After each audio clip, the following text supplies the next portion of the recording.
Danimarka, küresel güçlerin kaynaklar ve deniz yolları için gerilim yaşadığı Kuzey Kutbu bölgesinde dahil olmak üzere Çin, İran ve Rusya'dan gelen artan oranda casusluk tehdidi olduğunu bildirdi.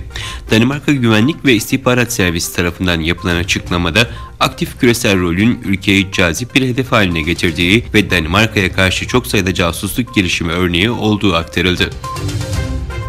Azerbaycan'da Cumhurbaşkanı İlham Aliyev'in katılımıyla 240 megawatt gücünde olması planlanan Hızı Abşeron Rüzgar Enerjisi Santrali'nin temeli atıldı. Suudi Arabistan'ın Akva Power şirketince inşa edilecek santralin temel atma törenine Aliyev'in yanı sıra Suudi Arabistan Enerji Bakanı Prens Abdülaziz Bin Selman da katıldı. İsveç Spor Bakanı Pekin'de gerçekleştirilecek 2022 Kış Olimpiyatlarına hükümet olarak katılmayacaklarını açıkladı. İsveç Spor Bakanı ülkenin resmi haber ajansı TT'ye yaptığı açıklamada bunun siyasi ve diplomatik bir boykot olmadığını belirtti. ABD ve bazı batılı ülkeler Uygurlara yönelik soykırım ve Çin'deki diğer insan hakları ihlallerini gerekçe göstererek olimpiyatları boykot kararı almıştı.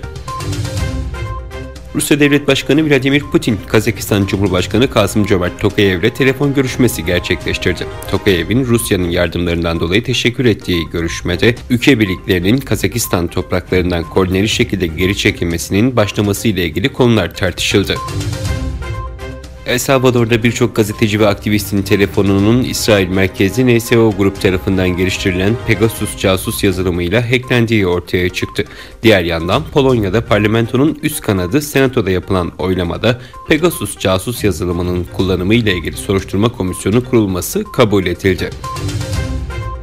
Zonguldak Bülent Ecevit Üniversitesi Mühendislik Fakültesi öğrencilerinden oluşan Girezu 263 uzay takımının temel haberleşme olaylarının gerçekleştirilmesi amacıyla tasarladıkları Türkiye'nin ilk cep uydusu Girezu 263A SpaceX roketiyle yola çıktı.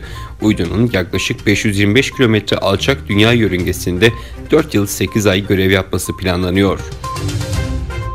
Müslümanlara karşı yıldırma politikası izleyen Kızılçin'in Hasiyet Ehmet isimli Uygur Türk'ü bir kadını sırf çocuklara Kur'an öğrettiği için 14 yıl hapis cezasına çarptırıldığı belirtildi.